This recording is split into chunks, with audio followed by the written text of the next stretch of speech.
Hello, welcome to Coach Michael 101, where we listen to music, check out movies, other miscellaneous mayhem, and hopefully have some fun along the way. If you like what you see today, please hit the like button, leave a comment down below, subscribe, turn on the post notifications so you don't miss a single video. Also, if possible, it would really help the channel out if you could watch the video all the way to the end.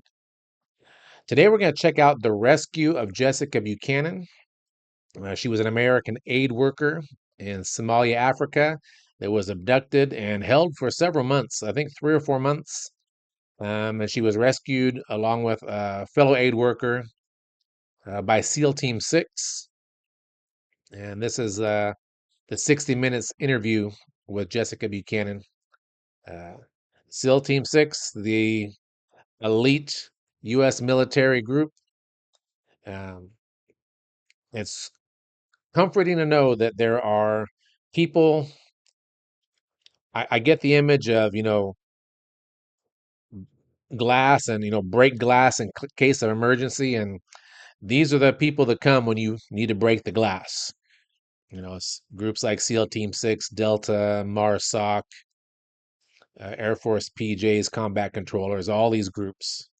So we're going to check out the rescue of Jessica Buchanan, the 60 Minutes interview. Let it roll. Tonight, for the first time, we have the story of the rescue of Jessica Buchanan. It is the tale of a secret mission by SEAL Team 6 that few people have heard about until now. On a January night in 2012, members of SEAL Team 6 jumped from a plane into the skies of Somalia. Jessica Buchanan was being held hostage, and the SEALs were descending just in time. Buchanan was a humanitarian aid worker who had come to help children in one of the most dangerous places on earth. Hers was an ordeal that ended in a flash of violence, but had begun 93 days earlier when her car was stopped by bandits in a place she calls hell. The story will continue in a moment.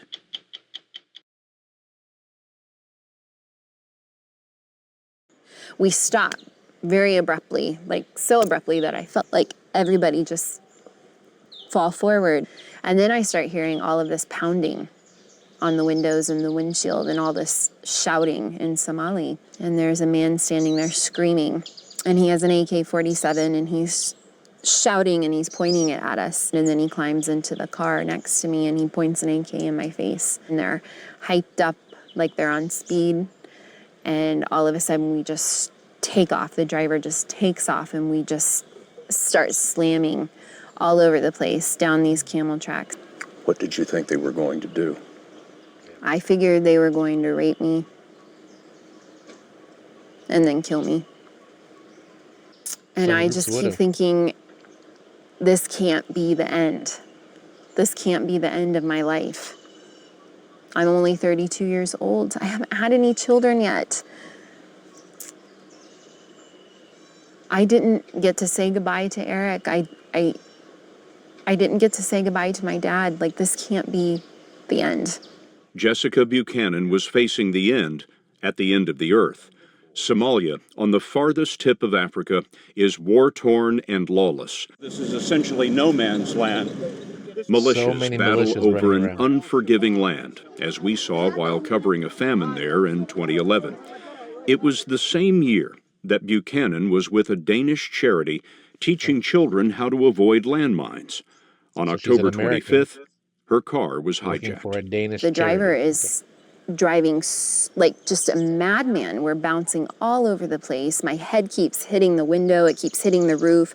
I'm holding on to the side, the handle on the Land Cruiser, just trying to keep myself steady. What happened next? It gets dark and we've changed vehicles a couple of times. More people have come. They're screaming.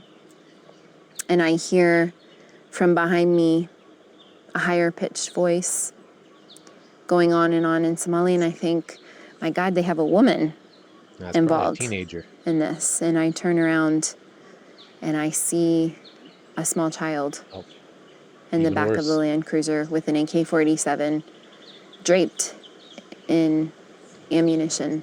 And I think the irony, of why I came to Africa in the first place. Exactly the kid you were trying to save, a child soldier. Yeah. What was he doing? Learning the trade. She'd been kidnapped along with a co-worker, Paul Fisted. They drove into the night, Okay, so and there's two then of them. were ordered to march into the desert. And they tell us to get down onto our knees. And I think, okay, this is it. Like, I'm bracing myself to be shot in the back of the head. And I think that there's mercy in the fact that maybe they're not going to rape me first, but that it's just going to be quick. And I'm waiting, and I'm waiting. And then all of a sudden, somebody shouts from behind us, "Sleep." And I'm thinking, oh my God, I didn't hear that correctly, did I? He just said sleep. She collapsed, slept through the night, and the next morning was met by the man. Yeah, I could see how she could sleep through the night. I mean, some people are wondering, how could you sleep? That whole experience had to just be a massive spike of adrenaline, so much tension and stress. And then when you find out they're not going to kill me, they're not going to rape me, all that adrenaline just drains. And I can imagine she slept very deeply that night. Man who led the bandits. And we ask him, "Are you going to kill us? Is that why we're here?" He says, "No, no, no, no.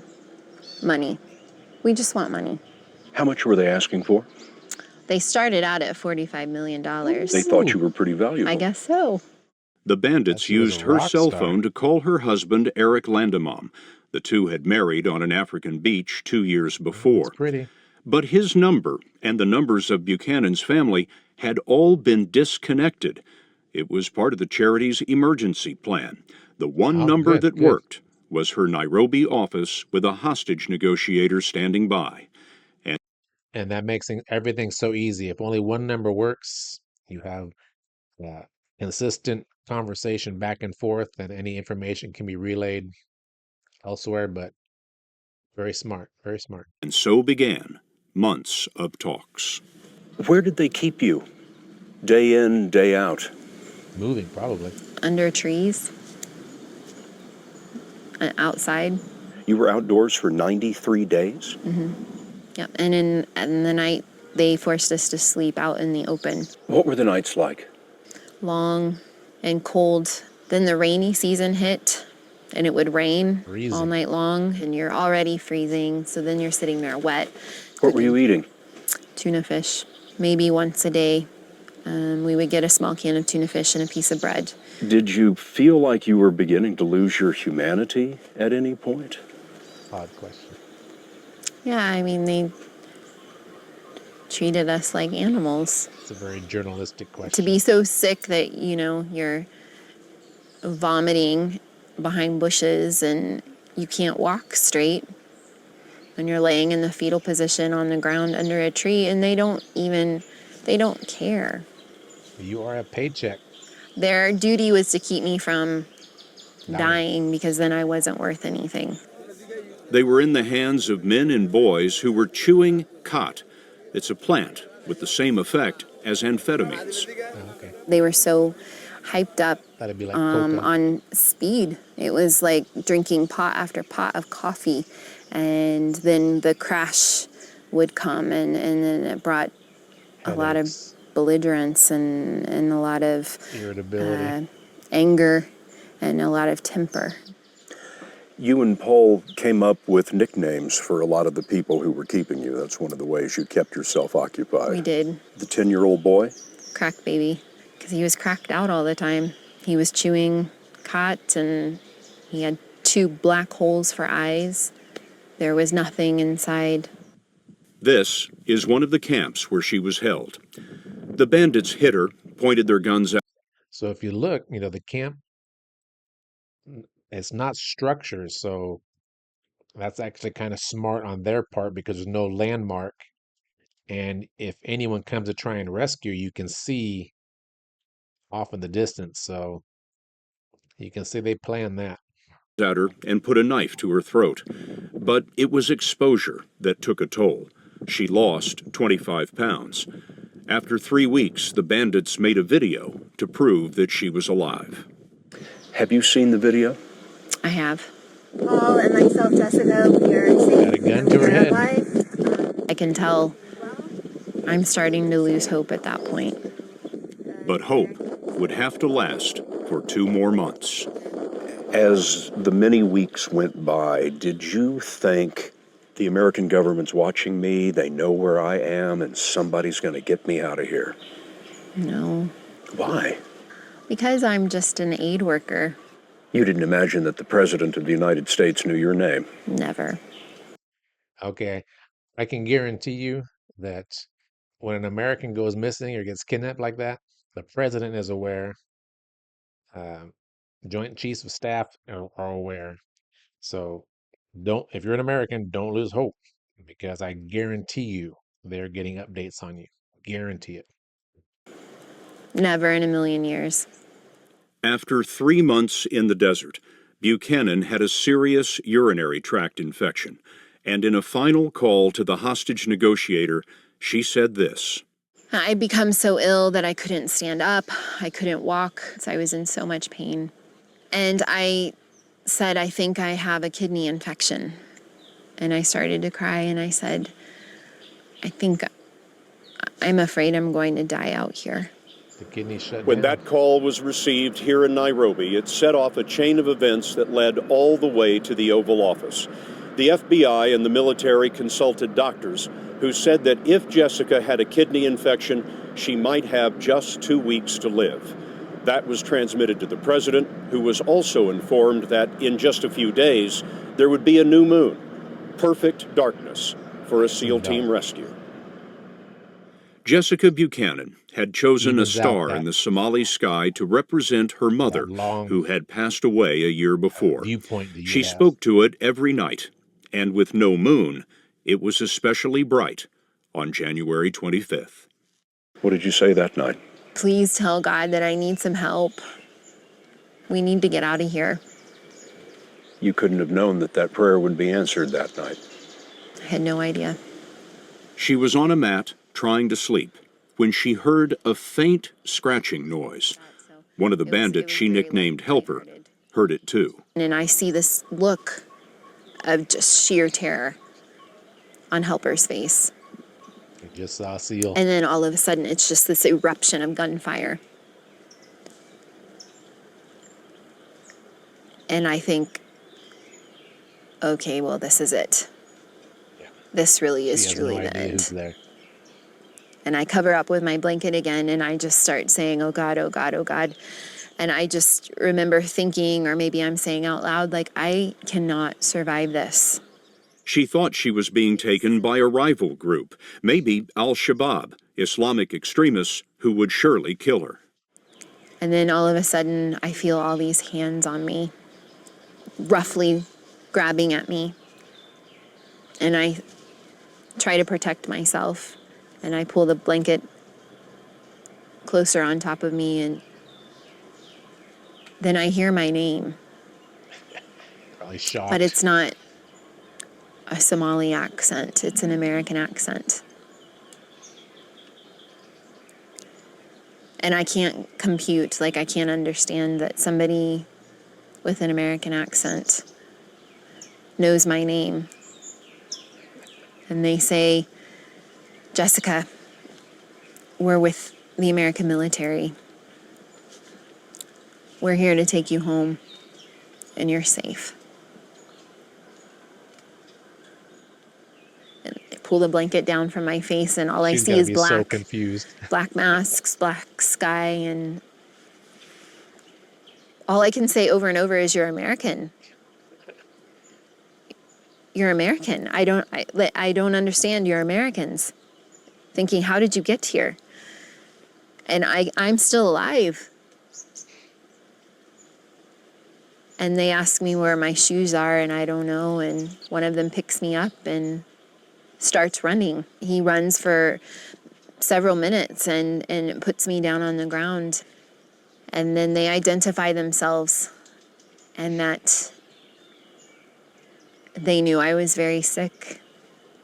They came And prepared. they have medicine, they have water, they have food, and they've come to take me home. At one point, I think they thought they heard something, or I don't know. This group of men who's risked their life for me already asks me to lie down on the ground because they're concerned that there might be someone out there, and then they make a circle around me, and then they lie down on top of me to protect me. And we lay like that until the helicopters come in. When all of those SEALs laid down on top of you, you were the most important thing in the world to them. It's really hard to comprehend. They were going to That's why I say you need those people. Case of emergency, break glass, and those people come out. You need those people. lay down on top of you. You were the most important thing in the world to them. It's really hard to comprehend. They were going to take a bullet for you. Mm-hmm. And they're so kind, and they're so gentle, and they are trying to assist me to get to the helicopter. But I think I've been out here for months. I can run to this helicopter myself, and so I just break away and I just take off running through the scrub, through the bush, and I throw myself onto that helicopter and push myself up against the wall. Track star. And I don't start breathing until we actually lift up off the ground. And they hand me an American flag that's folded. What did you think of that? I just started to cry. At that point in time, I have never in my life been so proud and so very happy to be an American. The SEALs left on other helicopters. She didn't see their faces, didn't hear their names. They appeared, and they were gone. The only thing Quiet left in the camp professionals. were 9 dead bandits. Mr. Speaker! It all ended just hours before the State of the Union address. As the president walked in, he had a secret with Defense Secretary Leon Panetta that almost no one understood until later. Good job tonight. Good job tonight. Yeah, you can disagree with President Obama's policies or Hillary Clinton, who's right there behind him, probably plotting his overthrow. But the one thing that you can't say about President Obama is he was not afraid to use special operations to go get people.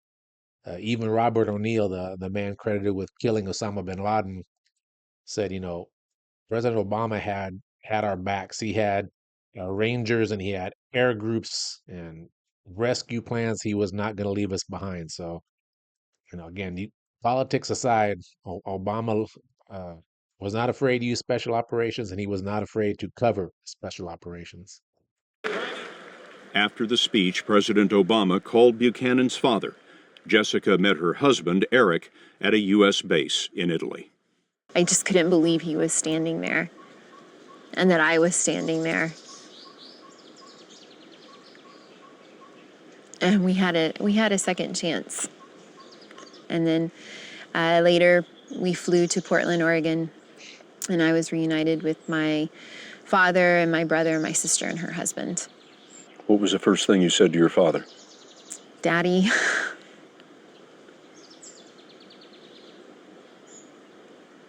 I'm so sorry that you had to go through this.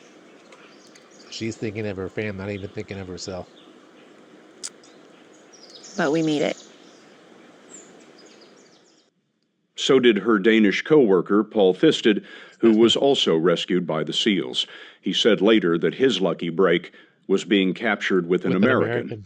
Yeah. Jessica Buchanan has told her story in a new book, Impossible Odds, coming out this week.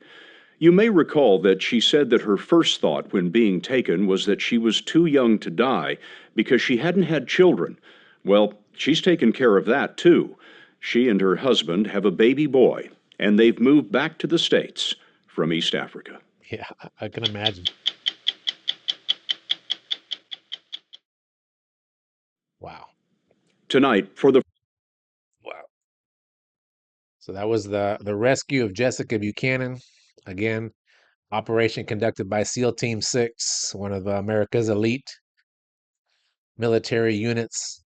I was fortunate enough to work with another elite military unit in the United States military, the members of the Pararescue Unit, Patrick Air Force Base. Um, great guys, uh, great organizations, each one of them. But that was pretty amazing. Pretty amazing stuff to see and get some details on. Just amazing that the lengths that the U.S. will go to rescue one of its own, and that's why I say, and this is true, not just with the U.S., but every country I've ever lived in. I've lived in China and been in multiple countries. Um, each one has a group that when there's an emergency or when something with a lot of risk or danger has to be done, you can break that glass, and those people will go to work. And that's one of the great things about humanity is that we have people like that, and that's it's a good thing to know. It's a good thing to know. Anyway, this is Coach Michael 101, where we listen to music, check out movies, and other miscellaneous mayhem like The Rescue of Jessica Buchanan by SEAL Team 6. If you like what you saw, hit the like button, subscribe. Please leave a comment down below, turn on the post notifications, and look forward to seeing you next video.